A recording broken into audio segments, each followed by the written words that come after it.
10,000 बच्चों का सिलेक्शन होता है, 9,90,000 बच्चे, उनको पता ही नहीं कि क्या करना है। उनको लगता है कि वो एग्जाम में नहीं, वो लाइफ में फेल हो रहे हैं भाई। हेलो फ्रेंड्स, इस वीडियो में हम बात करेंगे एक ऐसे बॉलीवुड एक्टर की जो अब इस दुनिया में नहीं है। जी हाँ दोस्तों, हम बात करेंगे सुशांत की लाइफ पर। सुशांत का नाम सुनते ही बॉलीवुड की वो तस्वीर सामने आती है जिससे शायद देश का हर आम इंसान नफरत करता है, क्योंकि उसके जाने के बाद ये समझ आता है कि बाहरी दुनिया से आए अच्छे से अच्छे टैलेंट को ये बॉलीवुड वाले अपनाना नहीं चाहते। सुशांत एक अच्छे एक्टर तो थे ही, साथ ही वो एक जीनियस इंसान थे और वो हर चीज़ को बहुत बारीकी से समझते थे।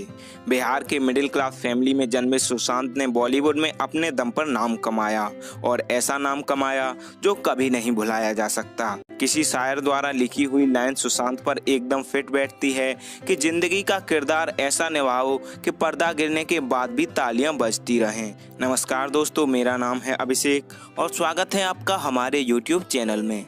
इस वीडियो में हम सुशांत की संघर्ष से लेकर सफलता की और सफलता से दुखद अंत तक की तो कहानी जानेंगे ही, साथ ही जानेंगे उनकी लाइफ से जुड़ी और भी बहुत सी इंटरेस्टिंग बातें। इसीलिए वीडियो के एंड तक जुड़े रहें। चलिए वीडियो शुरू करते हैं। सुशांत सिंह राजपूत का जन्म 21 जनवरी 1986 को बिहार के पूर्णिया जिले के मालदेहा नामक गांव में एक मिडिल क्लास फैमिली में हुआ। सुशांत एक राजपूत फैमिली से बिलोंग करते थे। सुशांत का जन्म उनके गांव में हुआ था, लेकिन उन्होंने अपना बचपन पटना में बिताया और वहीं से अपनी शुरुआती पढ़ाई की। सुशांत ने एक इंटरव्यू में अपना एक सीक्रेट रिवील करते हुए बताया कि उनका बचपन का नाम गुलशन था। सुशांत के पापा का नाम कृष्ण कुमार सिंह है, जो बिहार के हैंडलूम कॉरपोरेशन में टेक्निकल ऑफिसर का काम करते थे और उनकी मां हाउसवाइफ थी जो अब इस दुनिया में नहीं हैं। सुशांत के परिवार में पेरेंट्स के अलावा उनसे बड़ी उनकी 4 बहनें भी हैं, जिनमें से उनकी सबसे बड़ी बहन का नाम मीतू सिंह है, जो स्टेट लेवल की क्रिकेट प्लेयर भी रह चुकी हैं। सुशांत ने अपनी शुरुआती स्कूली पढ़ाई पटना के सेंट करेंस हाई स्कूल से की। वो शुरू से ही एक ब्रिलियंट स्टूडेंट थे और अपने स्कूल के टॉपर स्टूडेंट में गिने जाते थे। सुशांत अपनी मां के बहुत लाडले थे और सुशांत भी अपनी मां से इस दुनिया में सबसे ज्यादा प्यार करते थे। जब सुशांत 10th क्लास में थे तभी उनकी मां का ब्रेन हेमरेज हो गया, जिसकी वजह से उनकी मां की मौत हो गई। उनकी मां के अंत के समय सुशांत 16 साल के थे। अपनी मां को खोने के बाद वो काफी टूट गए थे और वो तब रोने से ज्यादा ये सोचते थे कि मैं ऐसा क्या करूं जो अपनी मां को वापस ला सकूं। थोड़ा टाइम लगा उनको खुद को ऐसा समझाने में कि मां का वापस आना संभव नहीं है, लेकिन वो अपने अंतिम समय तक अपनी मां को नहीं भुला पाए। मां के जाने के बाद उनकी लाइफ बहुत बदल गई। मां के जाने के बाद वो और उनका परिवार पटना से दिल्ली शिफ्ट हो गया, जहां से उन्होंने अपनी आगे की स्कूली पढ़ाई कुचाली हंसराज मॉडल स्कूल से कंप्लीट की। दिल्ली आकर सुशांत काफी आत्मनिर्भर हो गए और अपने सारे काम जैसे कपड़े धोना, खाना बनाना, बर्तन धोना खुद ही किया करते थे। ऐसा नहीं था कि वो ये सब मजबूरी में करते थे। उनकी सिस्टर साथ थीं, पर वो अपना काम किसी को नहीं करने देते थे। सुशांत कितने जीनियस थे इस बात का अंदाजा इसी से लगाया जा सकता है कि उन्होंने फिजिक्स ओलंपियाड में गोल्ड मेडल जीता और total 11 engineering entrance exam clear किए। सुशांत ने AIEEE में ऑल इंडिया में 7th रैंक हासिल की थी, जिसमें उन्होंने मैकेनिकल से बीटेक करने के लिए दिल्ली कॉलेज ऑफ इंजीनियरिंग में एडमिशन ले लिया। दिल्ली कॉलेज का नाम अब बदलकर दिल्ली टेक्निकल यूनिवर्सिटी कर दिया गया है। दिल्ली कॉलेज में उन्होंने अपनी इंजीनियरिंग मैकेनिकल से करना स्टार्ट कर दिया। सुशांत ने एक इंटरव्यू में बताया कि उनके कॉलेज में लड़कियां बिल्कुल नहीं थीं, इसीलिए वो काफ़ी बोर हो गए। अपनी इंजीनियरिंग के दौरान ही सुशांत ने दिल्ली में Shiamak Dabur dance academy join कर ली। श्यामक डाबर ज्वाइन करते टाइम उन्हें खुद भी ये अंदाजा नहीं था कि वो बहुत अच्छे डांसर बन जाएंगे। सुशांत ने डांस एकेडमी ज्वाइन कर ली थी, पर यह बात उनके घर में किसी को नहीं पता थी। अब सुशांत को इंजीनियरिंग से ज़्यादा मज़ा डांस क्लासेस में आने लगा, इसीलिए वो बहुत कम समय में ही वहाँ के लीड डांसर्स में आने लगे और उन्हें बहुत बार बॉलीवुड एक्टर्स के बैकग्राउंड में डांस करने के लिए भी चुना गया। ऐसे ही बैकग्राउंड डांसर के तौर पर उन्हें ऑस्ट्रेलिया में होने वाले कॉमनवेल्थ गेम्स के लिए सेलेक्ट किया गया। सुशांत के पास पासपोर्ट नहीं था। उन्होंने अपने पापा को अपने डांस के बारे में बता दिया और बताया कि उन्हें ऑस्ट्रेलिया जाना है, पर उनके पास पासपोर्ट नहीं है। सुशांत का डांस के प्रति पैशन देखते हुए उनके पापा ने सपोर्ट किया और दोनों लोगों ने भागदौड़ करके पासपोर्ट बनवा लिया। सुशांत ने 2006 के ऑस्ट्रेलिया में हुए कॉमनवेल्थ गेम्स में ऐश्वर्या राय के बैकग्राउंड में डांस किया था। डांस क्लास ज्वाइन करने के बाद सुशांत का इंटरेस्ट एक्टिंग में भी बढ़ने लगा। अब सुशांत ने थिएटर करना शुरू कर दिया और अपनी एक्टिंग स्किल को और सुधारने के लिए उन्होंने एक्टिंग क्लास ज्वाइन कर ली। सुशांत के एक थिएटर प्ले के दौरान बालाजी टेली फिल्म्स के एक कास्टिंग टीम के मेंबर की नज़र सुशांत पर पड़ी। उनको सुशांत की एक्टिंग और पर्सनालिटी बहुत पसंद आई, इसीलिए उन्होंने किस देश में है मेरा दिल सीरियल में एक सपोर्टिंग रोल करने का ऑफर दिया। सुशांत वो रोल करने को तैयार हो गए, लेकिन अभी उनकी इंजीनियरिंग पूरी नहीं हुई थी। बीटेक कंप्लीट होने में अभी 2 सेमेस्टर बाकी थे। सुशांत ने उस वक्त डिसाइड किया कि अब वो अपनी इंजीनियरिंग पूरी नहीं करेंगे और जिस सीरियल का ऑफर आया है उसमें काम करेंगे। सुशांत डिग्री को बिना कंप्लीट किए एक्टिंग में करियर बनाने के लिए मुंबई आ गए। जब सुशांत मुंबई पहुंचे तब उन्हें बताया गया कि इस सीरियल की शूटिंग कुछ महीने आगे बढ़ा दी गई है। अब उनके पास कोई काम नहीं था, लेकिन मुंबई में रहने के लिए कुछ न कुछ तो इनकम होना जरूरी है। सुशांत ने उस टाइम बच्चों को ट्यूशन देना स्टार्ट कर दिया, जहां से उनकी अच्छी अर्निंग हो जाती थी। सुशांत के लिए ये समय थोड़ा विपरीत था, क्योंकि उन्हें एक्टिंग के लिए बुलाया गया था पर ट्यूशन पढ़ानी पड़ रही थी। लेकिन सुशांत बोलते थे कि ये सब मेरे लिए एक नया अनुभव था जो मुझे बहुत कुछ सिखा रहा था। कुछ महीनों बाद किस देश में है मेरा दिल की शूटिंग शुरू हो गई। इस सीरियल में सुशांत सपोर्टिंग रोल में जरूर थे, पर उनकी एक्टिंग बहुत शानदार रही। इसीलिए एकता कपूर ने अपने नए शो पवित्र रिश्ता में मुख्य किरदार निभाने के लिए उन्हें कास्ट कर लिया। पवित्र रिश्ता शो बहुत सक्सेस रहा और यहाँ उन्हें बहुत पहचान मिल गई और उनकी लाइफ भी एकदम बदल गई। शो में सुशांत ने मानव देशमुख का किरदार निभाया था और उन दिनों पवित्र रिश्ता सबसे ज्यादा देखा जाने वाला टीवी सीरियल था। इस सीरियल में काम करते हुए सुशांत की डिमांड टीवी पे बहुत बढ़ गई और उन्हें बहुत से ऑफर भी आने लगे, लेकिन सुशांत ने सभी ऑफर्स रिजेक्ट कर दिए। पवित्र रिश्ता करते हुए वो झलक दिखला जा सीजन 4 में भी अपनी गर्लफ्रेंड अंकिता लोखंडे के साथ नजर आए। जी हाँ दोस्तों, उन दिनों अंकिता उनकी गर्लफ्रेंड थी जो उनके शो पवित्र रिश्ता में उनकी वाइफ का रोल प्ले कर रही थी।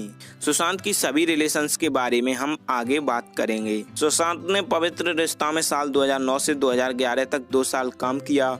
यहाँ काम करते हुए सुशांत को लगा कि उन्हें टीवी पर पहचान तो काफी मिल रही है, पर वो आगे नहीं जा पा रहे। इसीलिए उन्होंने टीवी छोड़ने का डिसीजन ले लिया। टीवी एक्टर्स को फिल्मों में सक्सेस कम ही मिल पाती है, फिर भी उन्होंने ये फैसला ले लिया। इसके बाद सुशांत ने यूएस जाकर फिल्म मेकिंग का कोर्स किया। ये कोर्स पूरा होने से कुछ समय पहले ही उन्हें बॉलीवुड में काई पो चे मूवी का ऑफर आया। सुशांत को स्क्रिप्ट बहुत पसंद आई, इसीलिए उन्होंने कोर्स पूरा किए बिना ही मुंबई आना बेहतर। जैसा कि सुशांत को लगा था, काई पो चे मूवी सुपरहिट हुई। इस मूवी में 3 लीड एक्टर थे, पर सबसे ज्यादा पहचान फिल्म से सुशांत को ही मिली थी। काई पो चे में अच्छी एक्टिंग का फायदा ये हुआ कि इसके तुरंत बाद उन्हें यशराज बैनर की फिल्म शुद्ध देसी रोमांस मिल गई। सुशांत की दूसरी मूवी भी सुपरहिट रही। सुशांत की तीसरी मूवी साल 2014 में आई थी, जिसका नाम था पीके। पीके मूवी में सुशांत ने एक छोटा रोल प्ले किया था, जिसमें वो एक पाकिस्तानी लड़के का किरदार निभा रहे थे। पीके मूवी के डायरेक्टर राजकुमार हिरानी थे। सुशांत ने अपने इस छोटे रोल के लिए कोई पैसा नहीं लिया था, उनके लिए बस यही काफी था कि वो राजकुमार हिरानी की मूवी में काम करें। सुशांत की चौथी फिल्म भी सक्सेस रही, जिसका नाम था डिटेक्टिव व्योमकेश बख्शी। ये मूवी करने के लिए सुशांत ने खुद पर बहुत काम किया था और उनकी मेहनत मूवी में साफ देखी जा सकती है। सुशांत के जीवन की सबसे बड़ी और खास फिल्म साल 2016 में आई थी। ये मूवी थी MS Dhoni the untold story. इस मूवी से सुशांत की फैन फॉलोइंग बहुत बढ़ गई। इस रोल को करने के लिए सुशांत ने 19 महीने तैयारी की। न सिर्फ उन्होंने MS धोनी की तरह बैटिंग करना सीखा, बल्कि धोनी की सभी छोटी बड़ी बारीकियों को कॉपी करने के लिए भी मेहनत की थी। इसीलिए वो इस मूवी में बिल्कुल महेंद्र सिंह धोनी ही लग रहे थे। कब तक और कैसे चलेगा सर? कभी कभी तो मन करता है कि सब कुछ छोड़ छाड़ के वापस चले जाए, लेकिन फिर पापा का चेहरा सामने आ जाता है। साल 2017 में सुशांत की राब्ता मूवी रिलीज हुई थी। फिल्म बॉक्स ऑफिस पर एवरेज रही, लेकिन मूवी को अच्छे रिव्यू मिले थे और ये फिल्म सुशांत के इसलिए भी करीब थी क्योंकि ये मूवी उनके पापा को सबसे ज्यादा पसंद आई। उनके पापा को एक्शन मूवी अच्छी लगती हैं, इसीलिए उन्हें राब्ता बहुत पसंद आई। 2018 में सुशांत ने एक और सुपरहिट फिल्म दी जिसका नाम था केदारनाथ। केदारनाथ में सुशांत लोगों को पीठ पर बैठाकर दर्शन कराने ले जाते थे। किसी को पीठ पर बैठाकर चलना भी मुश्किल होता है, लेकिन सुशांत तो पीठ पर बैठाकर ऊंचाई चढ़ा करते थे। सुशांत ने ये सारे सीन खुद ही किए थे, जिनमें कई बार काफी टेक भी लिए गए थे। केदारनाथ फिल्म बहुत चर्चा में रही, लेकिन इस फिल्म में एक्टिंग से सक्सेस तक का सारा क्रेडिट मीडिया ने सारा अली खान को ही दिया, जिस बात का सुशांत को काफी बुरा लगा क्योंकि फिल्म में सबसे ज्यादा मेहनत सुशांत ने ही की थी। साल 2019 में सुशांत की 3 फिल्में आई थीं, सोन चिरैया, छिछोरे और ड्राइव। छिछोरे फिल्म उनकी सुपरहिट रही, लेकिन सोन चिरैया भी एक मास्टरपीस थी। अगर आपके पास टाइम हो तो सोन चिरैया जरूर देखिए। मैं वादा करता हूँ मूवी आपको बहुत पसंद आएगी। सुशांत की लास्ट फिल्म दिल बेचारा थी, जो उनके मरने के बाद रिलीज हुई, और उनकी ज्यादातर फिल्मों की तरह ये फिल्म भी बहुत शानदार थी और लाइफ के बारे में बहुत कुछ सिखा भी रही थी। और धीरे धीरे मेरे जीने की वजह बन गई। जैसे उसने एंट्री ली थी, बिल्कुल वैसे ही एक दिन उसने एग्जिट ले ली। चलिए दोस्तों, अब जान लेते हैं उनकी रिलेशनशिप के बारे में। सुशांत पहली बार ओपन रिलेशनशिप में एक्ट्रेस अंकिता लोखंडे के साथ रहे थे। इस प्रेम कहानी की शुरुआत उनके टीवी शो पवित्र रिश्ता से हुई। हालांकि जब वो सेट पर मिले, फिल्मों में काम करने लगे और उनकी शुरुआती सभी फिल्में हिट रहीं। फिल्मों में मिली कामयाबी से भी सुशांत ने अंकिता को बिल्कुल दूर नहीं किया और वो दोनों साथ में ही सेलिब्रेट करते नजर आते रहते थे। सुशांत और अंकिता का ब्रेकअप क्यों हुआ, इस बारे में सुशांत ने कभी कुछ नहीं बोला, पर अंकिता ने एक इंटरव्यू में बताया कि हमारे काम करने को लेकर अलग अलग सोच थी। सुशांत बहुत हार्ड वर्किंग थे, पर मैं बीच में ब्रेक लेना चाहती थी, इसीलिए दोनों ने अलग होना ही सही समझा। ये अंकिता का कहना था, पर उनके ब्रेकअप पर लोगों ने तरह तरह के रीजन दिए। इन दोनों के ब्रेकअप के बाद भी सुशांत कभी अंकिता को बुला नहीं पाए और अपने अंतिम समय तक उनको मिस करते रहे। सुशांत को डायरी लिखना बहुत पसंद था और उस डायरी में उन्होंने अंकिता के बारे में लिखा था कि अंकिता जैसी लड़की मेरी लाइफ में कोई और नहीं आ सकती। ऐसे दोस्त मिलना मुश्किल है, मैं आज भी उसे बहुत मिस करता हूँ। अंकिता ही वो लड़की है जिसने मेरे संघर्ष को देखा है। वो जितना मेरे संघर्ष के बारे में जानती है, उतना और कोई नहीं जानता। हमारी मुलाकात पवित्र रिश्ता से हुई थी और ये पता ही नहीं चला कि कब मुलाकात दोस्ती में और दोस्ती प्यार में बदल गई, लेकिन इस प्यार का एहसास बहुत खूबसूरत था।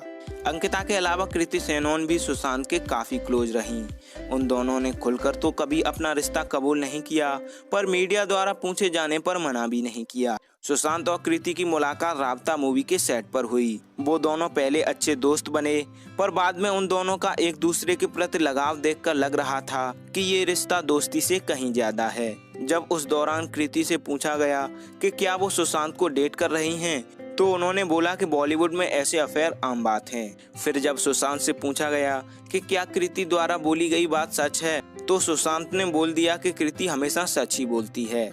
इसके अलावा कृति की सिस्टर नूपुर ने भी बोला था कि सुशांत और कृति काफी क्लोज हैं। लेकिन दुख की बात यह है कि ये रिलेशन ज्यादा नहीं चली। सुशांत की लाइफ में पहली 2 लड़कियां अंकिता और कृति सुशांत के साथ एकदम परफेक्ट थीं, लेकिन अब दोनों ही उनसे अलग हो चुकी थीं। सुशांत की तीसरी गर्लफ्रेंड थी रिया चक्रवर्ती। रिया के साथ रिलेशनशिप में आने के बाद सुशांत को लूटा और टॉर्चर किया जाने लगा। ये सब साबित तो नहीं हो सका, पर सुशांत के पापा सहित सभी फैंस भी मानते हैं कि रिया ही सुशांत के मरने का कारण थी। सुशांत के जाने के बाद एक आंदोलन शुरू हो गया, एक ऐसा आंदोलन जिसमें हर उस इंसान पर निशाना साधा जा रहा था जो उसके मौत पर चुप थे। लोग बॉलीवुड के उन स्टार्स को बॉयकॉट कर रहे हैं जो बिना मेहनत के ही नेपोटिज्म के दम पर स्टार बन गए और आउटसाइडर्स टैलेंट को कुचल रहे हैं। दोस्तों, एक्टर तो बहुत हैं, थे और आएंगे, लेकिन सुशांत जैसा एक्टर और इंसान कभी नहीं मिलने वाला। सुशांत बहुत स्पेशल थे, लेकिन उनको बॉलीवुड में वो रिस्पेक्ट कभी मिली ही नहीं जिसे वो डिजर्व करते थे। तो फ्रेंड्स, चलिए सुशांत के बारे में और भी बहुत सी इंटरेस्टिंग बातें जान लेते हैं। सुशांत अक्सर चैरिटी किया करते थे पर कभी वो इस बात को लेकर खुद को लाइट में नहीं लाते थे। लेकिन केरल में बाढ़ के दौरान उन्होंने 1 करोड़ रुपए डोनेट किए थे और ये बात उन्होंने सोशल मीडिया पर बताई। दरअसल उनका एक फैन था जिसने बोला था कि वो केरल के लोगों की मदद करना चाहता है पर उसके पास पैसे नहीं हैं। सुशांत ने सोशल मीडिया पर बताया कि वो अपने उस फैन के नाम से 1 करोड़ रुपए डोनेट कर रहे हैं और उस फैन को सुशांत ने थैंक यू भी कहा। इसके बाद नागालैंड बाढ़ के दौरान भी सुशांत ने 1.25 करोड़ रुपए दान किए। सुशांत ने एक इंटरव्यू में बताया कि बहुत जल्दी लोगों से घुलते मिलते नहीं हैं और सुशांत ने ये भी कहा कि इसीलिए उनके बहुत कम दोस्त थे। लेकिन सुशांत को इस बात का कोई दुख नहीं था, उनकी सोच दूसरों से अलग थी, इसीलिए उन्हें हर कोई नहीं समझ पाता था। सुशांत को अंतरिक्ष में और सितारों में बहुत दिलचस्पी थी। वो अक्सर चांद सितारों को जूम करके तस्वीरें लिया करते थे और उन्हें पोस्ट भी किया करते थे। सुशांत चंदा मामा दूर के नाम की एक फिल्म भी बनाने वाले थे और इसीलिए रिसर्च के लिए साल 2018 में सुशांत नासा भी गए थे। सुशांत अपने हर फैन को पूरी इज्जत दिया करते थे और बहुत बार वो गरीबों और बेसहारा बच्चों के साथ भी नजर आते थे। सुशांत इंस्टाग्राम पर अपने फैंस को फॉलो बैक भी किया करते थे। सुशांत के लिए पैसे कभी ज्यादा मायने नहीं रखते थे। उन्होंने एक इंटरव्यू में बोला था कि ये सच है कि पैसा हम सब के लिए जरूरी है, पर हमारे जीवन का मकसद सिर्फ पैसा कमाना नहीं होना चाहिए। पैसे से आप महंगी चीजें खरीद सकते हैं पर हैप्पीनेस कभी नहीं खरीद सकते। सुशांत ने एक्टर बनने के बाद यूएस में जाकर 2 महीने प्लेन उड़ाने की ट्रेनिंग भी ली थी और वो प्लेन उड़ाना सीख भी गए थे। सुशांत जब बहुत छोटे थे तब वो एक पायलट ही बनना चाहते थे। सुशांत की लाइफ में उनकी सबसे बड़ी दोस्त थी किताबें। सुशांत दिन में 2-3 घंटे किताबें पढ़ा करते थे। अगर उनके पास टाइम की कमी होती थी फिर भी वो कुछ देर तो बुक्स पढ़ ही लेते थे और शायद यही वजह थी कि वो इतने जीनियस थे। सुशांत के रूप में पृथ्वी से बाहरी दुनिया को देखने के लिए टेलीस्कोप भी था। सुशांत ने ये टेलीस्कोप 6 लाख रुपए में खरीदा था। सुशांत बचपन से ही इसे खरीदना चाहते थे। सुशांत की एक आदत बहुत प्यारी थी, वो अक्सर स्माइल करते रहते थे। आपने सुशांत के इंटरव्यू या प्रेस कॉन्फ्रेंस देखी हैं तो ये बात जरूर नोटिस की होगी। सुशांत बहुत दयालु, ईगोलेस, हम्बल और सिंपल इंसान थे। पता नहीं किसको सुशांत से प्रॉब्लम थी, पर ये बात सच बिल्कुल नहीं है कि वो जिंदगी से हार मान गए थे। एक मिडिल क्लास परिवार में पैदा हुआ लड़का सिर्फ अपने दम पर बॉलीवुड में स्टार बन गया। इस आसमान छूने के सफर में उन्होंने 1000 मुश्किलों का सामना किया होगा, लेकिन उन्होंने हर मुश्किल को अपनी मासूम सी स्माइल से हरा दिया। जब सुशांत ने स्ट्रगल टाइम में हार नहीं मानी तो स्टार बनने के बाद कैसे मान जाते। वो कोई कमजोर इंसान नहीं थे। उनकी लाइफ जर्नी जानकर तो यही समझ आता है कि वो बहुत मजबूत इंसान थे। तो फ्रेंड्स, ये थी कहानी एक्टर और बेहतरीन पर्सनालिटी सुशांत सिंह राजपूत की।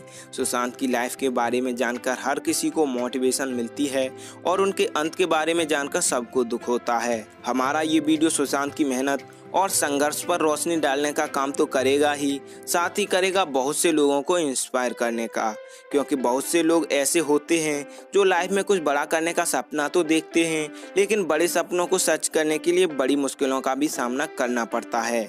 इसीलिए इंसान को मजबूर रहना होगा और सुशांत की लाइफ भी यही सिखाती है। उम्मीद है आप लोग इस वीडियो से जुड़ पाए होंगे। दोस्तों, आज के वीडियो में इतना ही। हम प्रे करते हैं सुशांत जहां भी हों खुश रहें। उम्मीद है वीडियो आपको पसंद आई होगी। अगर वीडियो एंड तक देखी है तो अपना रिस्पॉन्स जरूर दें।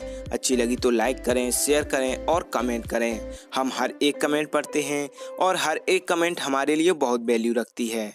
अगर आप हमसे इंस्टाग्राम पर जुड़ना चाहते हैं तो जरूर फॉलो करें। भाई, इंटरव्यू का बहुत टेंशन हो रहा है यार। मुझे भी। भाई, तू तो टॉपर है। हाय गाइस, 2 दिन पुराना स्टार्टअप है मेरा। ऑफिस बड़ा नहीं है लेकिन सपने बहुत बड़े हैं। साथ दोगे? भाई सैलरी नहीं दे पाऊंगा लेकिन हिस्सेदारी जरूर मिलेगी। बिजनेस अच्छा हुआ तो साथ में आसमान छुएंगे, नहीं तो साथ में डूबेंगे। पर एक बात जरूर कहूंगा, उड़ने में मजा बहुत आएगा यार।